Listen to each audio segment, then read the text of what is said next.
What up, Buzz? You tapped in? Okay, Goose, you tapped in too? All right, Chicago, y'all tapped in? All right, boys, let's crack them. Feel like Mike in the fourth with the ball in my hands and I'm taking a shot. I'm the king in the madhouse on Madison, whether I make it or not. Now the crowd going crazy, they watching the play and I'm watching the clock. Got my shot in the air and the buzzer go off and I'm watching it drop.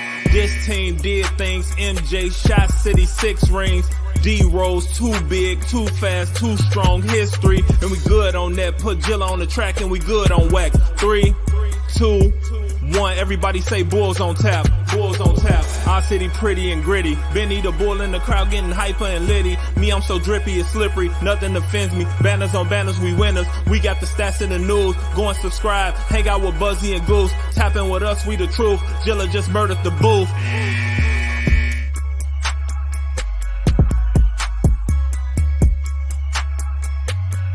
Ladies and gentlemen, welcome to Bulls on Tap. I'm your boy Buzz. I'm joined by my dude Goose, and we're here to talk about Media Day, Damian Lillard going to the Bucks, and I guess more season expectations. But yes, we're back, and I'm glad Chai Sports Fan has a heart on. That's good. Very, very good. Before we get into this one, be sure to go on OnTapSportsNet.com for other Chicago sports literature and podcasting needs. Following us on Twitter at Bulls or X, whatever. I'm going to call it Twitter, okay? I'm not calling it X. I'm not, because then I have to write this whole intro over again. I've been doing it for too damn long, and I'm keeping it this way because I don't like change. So follow us on Twitter at Bulls on Tap and on Tap Sportsnet. Follow Goose at Goose on Tap and me at Buzz on Tap. Anywhere you listen to podcasts, you can listen to us, 5-star rating and review, because that's cool and tough. Represented by Sports Illustrated Media Group. Goose, today was Media Day. Did you watch it? Did you have fun watching it? Did I watch it? Yes. Did I have fun watching it? No. Why? Why did you not have fun watching it? Because I could have gone without watching it and left with all the same answers. Is that because it was a rerun? It was a rerun. Yeah. Why didn't you go into the luxury tax? Is Jerry holding you back from going in the luxury tax? Or I guess Michael in the Bulls case here. And Arturus goes on to say that we'll go into the luxury tax once we have a consistent competitive product, which fair. But given that you had such limited ability to make moves and you're still trying to eat this Lonzo contract to see if he can come back and be, a successful basketball player in a similar fashion to what he was able to do. And I think given his role that might be a possibility down the road for Zoe, who was also at Media Day, which obviously just threw everybody off because we know, with the exception that was given, that Zoe is not going to play this season. But to see him there, to see him present was nice. But the fact that they have that $10 million exception that they really don't intend to use, probably won't see them use throughout the season unless we have a miraculous start. But even then, it doesn't feel like they're confident in this team. So as a fan, why am I supposed to be overly excited or confident going into the season? Oh, you shouldn't be, and that should start off with what Arturus Karnisovas' goal was. Did you see what his goal was? It was to play playoff basketball. That was his goal. That was his goal. Yeah, well, I understand you have to get to the playoffs before you get to the championship. I understand what you're saying, but you just committed to this group for the third year in a row of it. You know what? The other Reinsdorf team just had a 100-loss season in the contention window. So why'd you do that? Why'd you do? Why'd you do that? You gotta push the playoffs, man. You gotta push the playoffs. Sounds a lot more realistic than contention. I don't want to talk about 101 losses. You don't want to, oh, it's 101 now? Oh, look at that. I'm gonna fuck. I mean, I'm era motherfucking tated. All right. I'm dead ass serious. Like, God damn it. But no, seriously, that's the goal, man. Yeah, I know we want to make the playoffs. What's up, yup? But I just we got our draft pick this year, so why do we want to make the playoffs? It just sounded so silly to me. Like, what, you want to make the playoffs? Okay, great. So I'm glad that you third year with the same roster, and your goal is to make the playoffs. Yeah, last year it was to win a first round series. Now it's just to make it again. And now it's just to fucking get there because we got bounced from the play-in. You know, I'm not okay. Look what you started now. 100 losses is crazy. Sound like the Bears who haven't won a game in a full calendar year. God, that one hurts too, man. this shit sucks. You know, at least with the Bears, when you go on Tankathon, they've got the top 2 picks in the draft right now. That is pretty dope. That is. Can't wait for Ryan Poles to fuck it up. That's not something that the Bulls can say that they have on their hands. No. Because that Portland pick is protected. So if the Portland pick wasn't protected, we'd be in a whole different ballgame. But given the protections on that pick, and even with the protections on that pick, our inability to go get somebody like Drew Holiday, who I know we're going to touch on during this show. What are your thoughts on that? Are you disappointed? Obviously not surprised. Boston has a treasure chest of fucking assets that the Bulls will probably never have. So to see him land there didn't really surprise me at all, especially with the matching salary with Malcolm Brogdon there, who's been battling with injuries. Boston gets a instant upgrade who can play on and off the ball for them. So how are you feeling about the Drew Holiday move? Because obviously the Dame one was probably even more unrealistic for the Bulls. Drew Holiday is like one of those weird players that you trade for and you're weirdly excited about it. You know what I mean? Because it's not like he's like to a balling fan, like a basketball fan, like that. You know what Drew Holiday brings to the table. Somebody who watch like you're a nerd like I am. You'll watch other teams play. You know, I mean, it's just what we do. I don't know why, but we throughout the league, it's echoed by many star player that Drew Holiday is the best perimeter defender in the league. Yeah, I mean, and I've watched him since his days in Philly when he went to New Orleans, if you remember that for a little bit. You know, I mean, Drew has always been a very solid player. I would have really liked to acquire him if I thought the Bulls could win with him as their starting point guard. And what I mean by win is not the sorry, Russell Westbrook, I don't mean to upset you, but not the championship or bust mentality. But if you're fucking going and you keep saying like this is what we're trying to do, and then you're making these moves trying to convince the fan base or maybe trying to convince yourself that this is the squad that can do it with the addition of Holiday, then that would be awesome. But that's just not the case. I didn't want him to get him because I don't think that this squad is going to win a championship with or without him.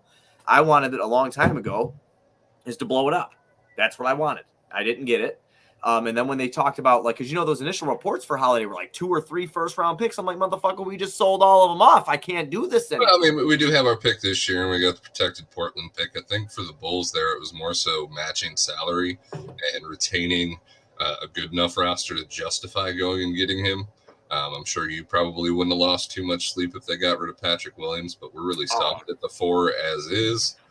So if it was our pick this year, the Portland pick, and Pat, I don't know that I would have been too all in on that. Unlike you, I am still a little bit optimistic about Pat and what he might be able to provide for the future. But a lot of that also comes down to the fact that Pat and Kobe, and I guess Io to some extent, are really the only players that I can put any future really, you know, expectations or hope for growth and potential in, because the Bulls simply don't have the high-end young assets that most of the other teams in the league have if they're not a contender.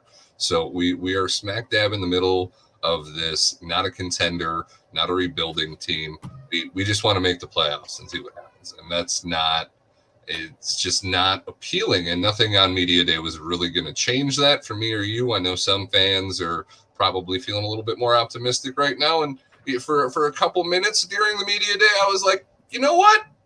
3rd year continuity. Maybe they will fucking put it together. God damn it. But I know that that's just false hope, and maybe it won't be. Maybe we'll get surprised, and that's the beautiful thing about not having expectations for this season for myself, is that if they do miraculously do something fun, I'll enjoy it all the more because I am not expecting anything. I wrote an article today for OnTapSportsNet.com, if you were wondering where. And where was that? It was OnTapSportsNet.com. Okay. Yes, I wrote an article today. And in the article, Johnny had to put continuity reigns supreme in the title. And then you bring it up now. I was feeling the continuity. Johnny titles my article, Continuity Reigns Supreme. Johnny's a great editor. That is a great title. That title pulls me in. He's good at what he does. Yeah. But dude, the continuity thing is stupid to me. We don't have assets. We don't have picks. I just don't. Well, I mean, you heard during Media Day where they referenced Toronto to DeMar and the continuity there and how they struggled, and then they finally somewhat got over the hump. Then obviously DeMar gets traded, and then they do officially get over the hump. And he agreed in a sense that culture and that system was productive and positive, and everybody does get on the same page, and that at a certain point, you do kind of have to lose together in order to learn how to win together. I guess that process is a lot shorter for teams that have greater talent and top-end talent in the league. I just don't know that it really applies to a team that has 3 offensive stars but was 24th in offense last year. Like, you have 3 one-way fringe all-star caliber players on your roster, suck at defense, and you were in the bottom 6 teams in the fucking league in offense. That cannot happen this year if this Bulls team wants to have any success. No, you're 100% right. But, I mean, going back to what you said about DeMar saying that about Toronto, about how continuity helped them, get to where they – like, yeah, that probably worked back in the day. And that could be a debate or a deeper conversation for another day about how a lot of those 90s teams returned to the same cities. Yeah, players would bounce around, but it's nothing like it is today. Nothing like it is today, how it was when we were growing up. Players typically kind of stayed where they were at for a long time. It's just kind of how it was. That's just not today's NBA. So them sticking together and shit like that. No, where the talent is where most likely they're going. And the 2 best teams in the East just got better, I guess. Right. I mean, say best because the Heat made the finals, but I do still think that Boston and Milwaukee were better teams when healthy than Miami was, despite the Heat making the finals last year. Well, and speaking of our, the East getting better, our division got better. Milwaukee has Damian Lillard. That combination is not fair. Milwaukee went and got Damian Lillard. Like, he's in the Central Division. And that was asked today to our Torres Corner show. So it was asked today to DeMar DeRozan, to Zach LaVine. Like, how do you feel about Damian Lillard being there? You should relish the opportunity to play that level of competition. It should raise yours. You should want to play the best. It's like, yeah, it's great to say out loud until you're getting whacked by 25, 30 points and there's still a full quarter left to play. And then we get Dalen Terry minutes. It's just Damian Lillard going to the Bucks was just a killer, man. That was a killer. I was like, damn, they're fucked. It's literally an hour away. Like, I sell weed all day. I see like 1,500 people a day, probably like 800 because we see 1,500 in total. I'm only there half the day. Most of them come from Wisconsin because they don't have the means to get cannabis legally in their state. So most of the people I see are Bucks fans. So I got to deal with this shit all day. And I don't want to deal with it anymore. Giannis was supposed to be getting out of there. That's the other part. Chicago. This is the other part of that story that sucks is Milwaukee found a way to keep Chris Middleton and add Damian Lillard. So if Middleton returns to a semblance of his all-star form. Oh, I know. Even a little bit less than that. They're still fine. Exactly. He can come back looking like the way Klay Thompson does now. And right. Literally suck at everything, have horrible games, and then still hit threes when you need it. And that's all he's going to have to do for this team. And he's probably a better defender than Klay Thompson is for the Warriors. So, like, the fact that you have those 3, and they still have Brook Lopez. I know. Who somehow manages to be one of the best rim protectors and 3-point shooting centers in the fucking league at 36 years old. Like, his game aged so well, because remember when he got drafted to New Jersey? It was the New Jersey Nets with Darren Williams. He was playing literally there. Just a rim protector who couldn't rebound at that point. Yeah, he couldn't rebound. Couldn't shoot. Look at him now. He evolved. He's like a fucking Pokemon. And to think that him and Rolo are literally twins, like born on the same day, and Rolo's game never really evolved, even though he tried. We watched Rolo threes for a couple of years. He tried. Didn't work out. And I think, didn't he end up back in Milwaukee too? Isn't he on the back end of the bench? He might be. Who knows? I don't know. I think he went to Cleveland. I want to say Cleveland sounds right to me, but you know what I'm gonna do? I'm gonna Google it. You're gonna use that good old Google machine. Look at that. Yeah, I'm gonna use the Google machine. Robin Lopez is. Oh no, he is with Milwaukee. He is with Milwaukee. He was with the Cavs last year, so he's back in Milwaukee with his brother again. Back in Milwaukee with his brother. That's what I thought. So, and then once again, rich get richer because Rolo's just he's a gem. He's just somebody great to have around. He's still playing here and there, man. I mean, in Orlando in 2021, 2022, he averaged 7 points a game. You literally have yin and yang twins on your roster, which is kind of cool. Unreal, man. So, needless to say, I'm just envious of Milwaukee all around. It's kind of bullshit. Sucks that Milwaukee's taking up a lot of the topic on our show. They're close enough, and their tickets are cheaper. I don't know.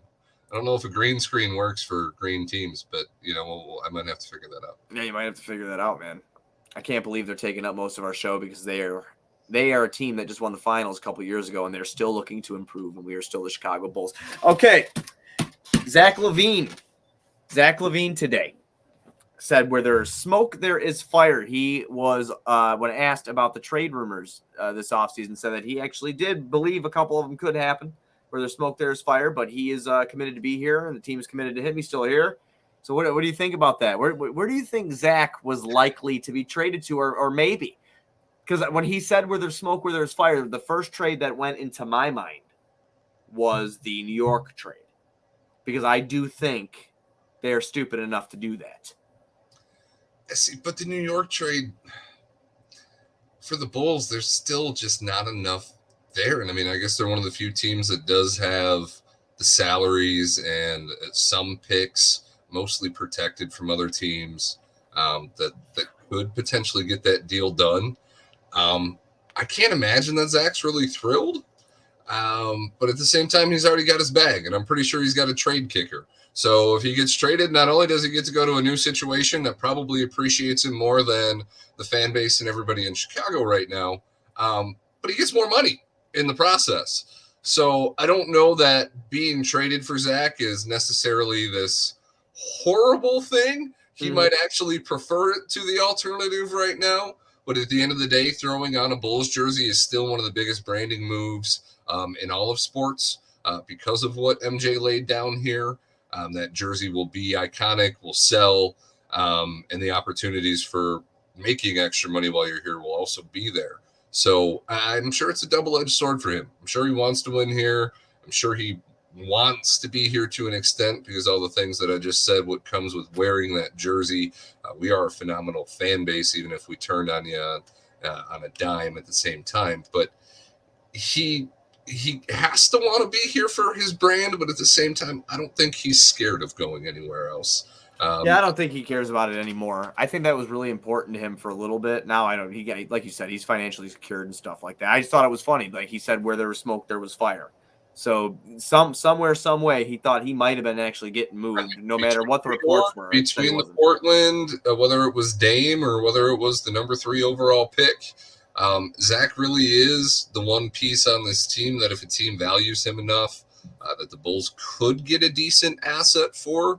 You can't say that for most of the rest of the roster. A lot of the guys can't even be traded on newly signed contracts. So you're really down to like Caruso, Zach, Pat, and DeMar that can be traded and moved to make these kind of improvements. And Zach should have the most value out of all of them because of his age, because of his production, and because of the length of his contract, not so much the number, but the years of control on his deal should be the piece that the Bulls could get the most for. And I guess as a fan, you should at least be a little intrigued by the fact that he is confirming that there was a little bit of spark to that smoke.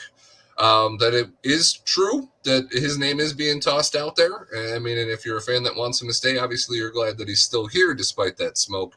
But just the fact that he is somewhat readily available to teams if the offer is right was all but confirmed today. Yeah, that was wild to me because I really thought they were mum was the word on that the whole time, and I thought you and I had considered it all smoke when they didn't move him when we thought they were going to, because we've been around. We've seen things like this play out where the player eventually does get moved, especially when his name was popping up as frequently as Zach's was, but they stayed committed to him. That whole situation's kind of weird. Chai Sports fan asked, do you all think they're resigning DeMar DeRozan? So contract negotiations, Goose, have opened up for an extension between the Bulls and DeMar DeRozan. I will be the first one to tell you here. I love DeMar DeRozan. He is currently where did I rank him? My favorite Bull, didn't I? Yeah, he was top 2, 3. Yeah, he was top 2 or 3. DeMar DeRozan is 34 years old. He just turned 34 years old 56 days ago. If they give him another extension, I'm assuming, what do you think, about 3 year? I think 3 year. 3 years is what he'd want. 2 years is probably what they'd want. So 37 years old, DeMar, but DeMar's game, as he's gotten older, and as you pointed out a couple times last year, which you were impressed with, was not based off the athleticism it once was when he got into the league, but more so now the fundamentals. which I know it's funny to say it that way, but it's true because you're utilizing your basketball IQ more than your body can now give you because you're getting a little bit older. I'm not saying he's old as shit. I mean, he's still an athletic guy, but he's not as athletic as the 20-year-olds coming in. My concern there with an extension is also his style of play, though. As much as I agree that it's not based on athleticism, he does live in the mid-range a lot, tries to draw a lot of those fouls with people getting up under him. He had the hip issues last year, probably from falling to the ground so much in the mid-range, taking those jumpers, trying to get those fouls. And that's a big part of his game. So as much as he's a dinosaur that's made it through the Ice Age, and he is still succeeding and very good at what he does, the idea of giving him an extension scares me. I guess if it landed in that Vooch $20 million range, I couldn't be, I guess, too upset with it because he'd be taking it. It can't be max, right? No, there's no way that it can be the max. If they do, but he's outperforming their star player. But he's older, and that's got to be considered. And the value for him around the league, Zach got the value he got because there was a team that probably would have been desperate enough to get him for free for just a contract. Yeah. DeMar, if he enters free agency, is going to be looking at mid-level exceptions from contenders and things along those lines. So that's the tough sell for me, is the Bulls overpaying to keep continuity going again. But when it comes to DeMar the player, DeMar the person, seeing him get an extension would be very tough for me to be upset, even though I don't want to see it happen. But just because what DeMar has done and who he is as a person, I couldn't also be mad at it. So as much as I don't want it to happen, I couldn't also be too frustrated with it because they do owe that man a bag. Yeah, DeMar's been nothing but fantastic. I don't want them to do that, obviously. They're gonna.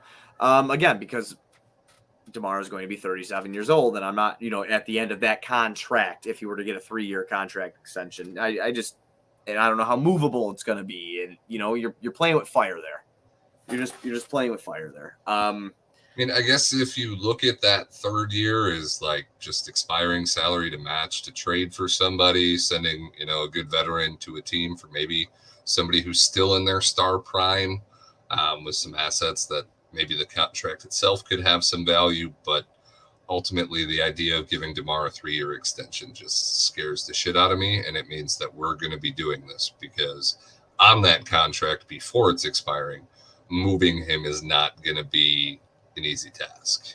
I mean, we're in the position this year where his contract's expiring. So a team that has an injury or a team that has somebody else on a big contract that just simply doesn't perform anymore could very much value DeMar on their team a lot more than that player. And the Bulls could get decent value for him still being in this window where he's playing the way he is, assuming that continues to be the case this year. So this is one just like Vooch. I'd make him play out the season. I'd see what you get. I'd see where your team stands. If your continuity works and you're confident in his durability and he plays all 82 games like Vooch did, kind of thing, that maybe you can talk yourself into the extension. But in terms of trade value and just keeping flexibility, I think you have to ride out the year with him on this expiring contract. I'm with you on that. So another thing, and this is relating to DeMar. So Billy Donovan and Arturas Karnisovas, and they're part of the media day stuff. We're talking about how they need to get up and down the court faster. They need to improve that offense from the 24th ranked where it was last year, yada, yada, yada. They need to shoot more threes. Shit that we said all year. You're talking over contract extensions and paying a guy a lot of money that simply doesn't take a lot of threes. On 3-point shots today, DeMar DeRozan, he said he's not overthinking it, but he expects the media to make a big deal if he hits 8 or 9 threes in a game. Said he hasn't made a conscious effort to do that yet, but will do whatever is needed. It sounds like a very DeMar answer entering the 2022 season, #rerun media day, because that's what it is.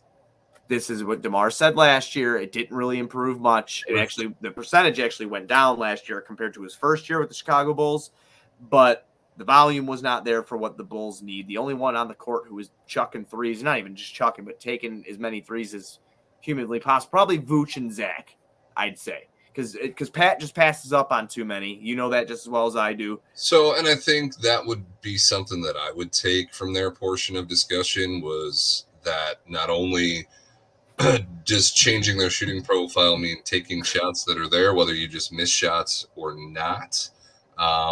It does come down to DeMar realizing that he can't just zone in and pound the ball in the mid-range and do his thing. That the second that second guy comes, you got to move the ball. That when you focus in and you kind of forget to keep the ball moving, that the teams get to load up, that you don't get good shots, and it is hard to penetrate. So I think a lot of it is going to come down to Zach and DeMar being more situationally aware that the second that double comes, that they got to move the ball. Because with point guard by committee, as they're preaching again, because we don't have a point guard that's good enough to really take the ball out of Zach or DeMar's hands, you're going to have to figure out how to make that work, and that's going to come down to them moving the ball more, because I don't think Javon Carter is going to be our savior at the point guard. Yeah, well, that's so you already hit the nail on the head there. So transitioning from what DeMar usually does, then having taking the ball responsibilities, having to stop the mid-range game when he gets into the zone. Talk about the point guard position now, because DeMar and Zach are going to assume most of that, apparently. So Billy mentions he doesn't know who's going to be the starting point guard yet. They have training camp to decide. I believe they flew to Nashville tonight or this afternoon to start their training camp. They all mentioned and seem so excited about. Yeah, well, I'm sure they'll all be on the fucking town too. Don't let them lie to you. Like they're not going to go have any fun. Okay. But anyway, so we don't know who our starting point guard is, but I found this to be very interesting. We don't know who our starting four is going to be. Billy Donovan said he didn't know if Patrick Williams was going to start to open up the season. We got training camp to put that to the test, Goose. Get the fucking guy off my team. I'm telling you now. I'm looking. I typed his name in the X thing or whatever the fuck it's called, and I'm scrolling here, and it's like, oh, really hoping, Headband Pat's gonna take the next step this year. Is he? You know what? Headband. Am I gonna eat my words? I want to know right now. Am I gonna eat my words? I want you to eat your words so bad. A kid. Okay. I do. And Billy did go on to say that, the numbers suggested that Pat did perform better off the bench with the second unit, but that he very well could start the game and just find ways to get him with that second unit more throughout the game, as opposed to forcing him out there with the starters to get him more opportunities. So hopefully we'll still see the Kobe and Pat show with most of the second unit guys, because for us this season, the development for them is just as important as making the playoffs, because we want to see that there is something here to build with or around if it does come to the point where they finally decide to rebuild like most of us wanted this offseason. And with DeMar's contract being in the air and being in the final year, it very well could be the season or the upcoming offseason that they decide to do so. So, is this going to be a Deshaun Stevenson, Jason Terry type thing here where, or a Keith Bogans, Ronnie Brewer, Kyle Korver type thing here where Torrey Craig's going to get the starts at the 4, and depending on how he's performing is how quickly Patrick Williams is entering this ball game? Is that what this is going to be? But at the same time, or an Alex Caruso, so we could start undersized every game like we did last year because we just can't learn our fucking lessons. Is that what it is? That kind of contradicts what Billy said, though, because he said that the numbers do suggest that Pat was better with the second unit when he was away from the starters.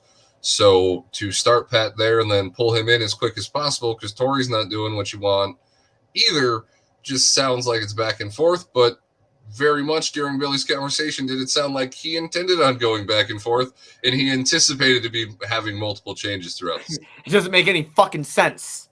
Like it doesn't make any sense to me. Our tourist knows Torrey from Denver very well, but we don't know what he's going to do or where he's going to play. He says we're unleashing Dalen Terry.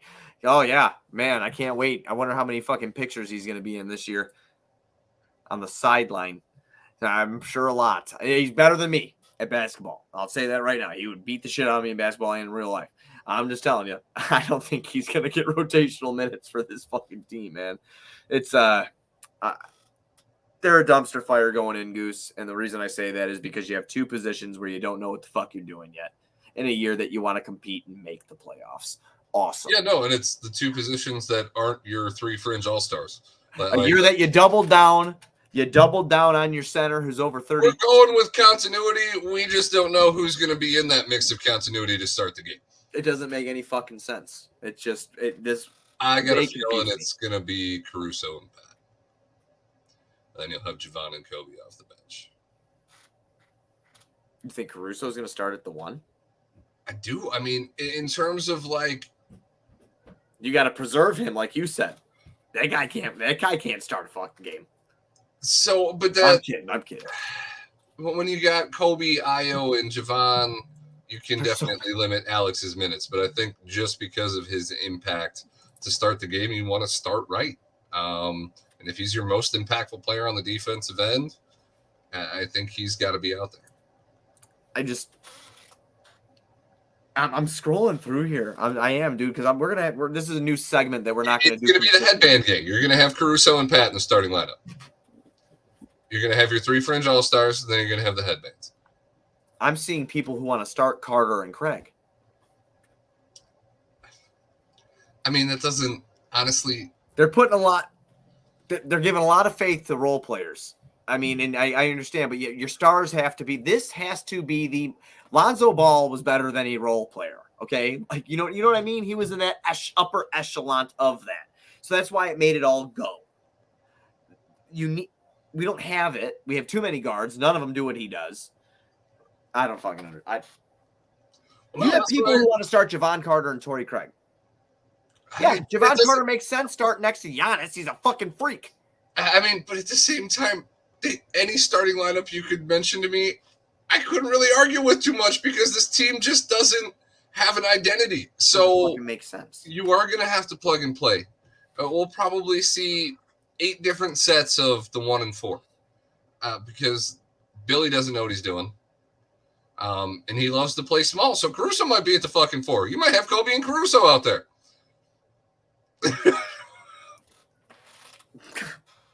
Listen. I'd actually fuck with that. Yeah. I'm gonna tell you why. Because I feel like I want Kobe to be so good. Like there is not one singular player, and you know how much I love Ayo, but there's not one singular player on the Bulls that I want to be good more than Kobe White. Because I just when Kobe is doing good, the Bulls are fun to watch. He's an love, exciting son of a bitch. Right. He's exciting. He's funny. He's a good kid. He likes it here. Like I like Kobe. So if he's in the 1 and he's able to create and he's making the good decisions he was making with the ball last year and all that shit, then you have the dog Caruso at the 4 trying to guard. I mean, obviously a lot of switches. But I also kind of want Kobe to have a chance at that 6th Man of the Year award. I'd like to see. I don't give a fuck about personal awards. I want a ship around here. I finally understand what that means. Yeah. Yeah, I do. I'm telling you. I just want to win. And in terms of likelihood, what's more likely? Kobe being in the 6th Man of the Year running or the Bulls being contenders?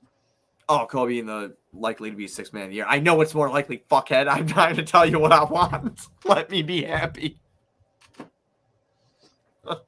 Unfortunately, the reality with the Bulls is I don't think we're going to be happy. We'll be crying more than we'll be chugging pickle juice. Yeah, it's unfortunate. I mean, and I'm not saying that like Buzz makes pickles now. I do make pickles now. I've been pickling things. Pickle juice, like after I drank it, it just ignited like something in me to want to eat pickles. I don't really know why. I think I'm pregnant. But anyway, like I'm telling you, I think Carter and Craig are good signings. I just don't think that they're signings that put the team over the edge. Like I just don't. They put them into the 6th seed. No. No. And no. No. No, it doesn't. This is fucking bullshit. So they already failed their goal. Yep. We'll be in the play-in again. No, whatever. We're in the play-in tier. It's unfortunate. It really fucking is. Any other takeaways that you had from Media Day? Not the Bulls Media Day, but Jimmy Butler coming out with thank you for bringing that up. Yeah, straightened hair and literally telling the media, "I'm emo. Don't worry about it." Yeah, that was something. Jimmy Butler after what he pulled last year, where fucking ESPN literally didn't want to use the pictures of those braids that he had, and they used the 2K image for him. And today he comes in with an eyebrow piercing and straightened hair. If they don't use that, I'm gonna be fucking pissed. Like they need like Jimmy Butler. Jimmy in 2K has to have straight hair and an eyebrow piercing. And you saw him too. Like Miami is so. But is it the same thing? Is he emo because they didn't get Dame and then they didn't get Drew as well? Is he just is that just his way of saying I'm emo? I think it's Jimmy's way of saying I don't give a fuck. I got a bag, and this is like the best chance I have to win while being the guy. Isn't he dating Shakira right now too? I don't. I have no idea. Shakira was like around when I was a kid. You got to Google it. You Googling it? I'm Googling it. Need a stat guy. Shy Sports fan, what the hell are you doing? Is Jimmy dating Shakira? I am going to trade for Jimmy in 2K. He just said that so I could see that fucking headshot. It's funny. Well, at least as of July, Jimmy Butler and Shakira was the thing. Oh, I'm glad her hips don't lie. That's what she said. So, not my words, hers. All right, other media day things. Daryl Morey. And my last thing I wanted to bring up to you, Daryl Morey and the James Harden saga. What's up, man? Because that was a rumor for a minute where there was smoke, where there was fire. Remember, there was James Harden trade talk in the beginning of the when all that shit started going down. And similar to the Zach LaVine situation, you just got obviously somebody who is more successful in their prime and at their peak, but unless you're willing to fully put an offense in the hands of James Harden at this point of his career, what's your interest in trading for him? He's not a complimentary player. He doesn't make a team who just had the league's MVP from last year a legitimate contender. So, like, when you're talking about what he does for their team in regards to, like, in comparison rather to what they could get in value, it's just not there. They're stuck. Like, you're not going to get the production back in a trade for him. You might get a better fit that might be better for your team. But on paper, that trade's not going to look right with the name James Harden going out. Shy Sports fans said that Morey signed Kelly Oubre, who stole James Harden's girl. That's fucked up. There's drama in Philly, man. Oh, shit. They got to get the Fresh Prince back over there. He'll fix it. All right. Goose, I don't have much else for this episode. We are getting very, very, very close to Chicago Bulls basketball. We'll probably do what we did. Away, right? Yes, it is. For the preseason? Mm-hmm. We'll probably do what we did last year. And just, there's 4 preseason games or whatever it is or something, some shit like that. We'll do a preseason recap. And then when the regular season starts, it's game recaps every night, baby. We're back. You know, what's funny is I've been watching the Blackhawks preseason. You know what? I have, dude. I have too. And you know me, I'm not a hockey guy. That sign is just to fit in. I've never really watched hockey so much. No, I'll admit I fell off the bandwagon after the dynasty ended, but I didn't even watch during the dynasty. Really? No, I paid for a lot of expensive standing room tickets for those playoffs. Yeah. So no, to see a Chicago team get a number 1 overall pick in a draft that has a prospect that can change the landscape of a team moving forward, I'm definitely going to start investing some time into the Hawks here as well, which obviously some nights they play at the same time, so that'll be a little hard to do. But you might have to guest spot on Four Feathers podcast. Oh, I don't know if we'll go that far. Shit. I don't know if we'll go that. I'm a hockey expert now. I watched Connor Bedard do a dro. I said that's marijuana. A toe drag is what I watched him do. Yeah, I was like, dang. Dang. That's a sexy toe. Yeah, that kid's moving like a motherfucker. He looks good. He does look good. It blows my mind that in the NHL you can be 18 years old and be playing with these fucking brutes that just like have no regard for their life or their anything. They just fly around with knives attached to their feet and try to kill each other all game. I don't know why I'm not into that sport more.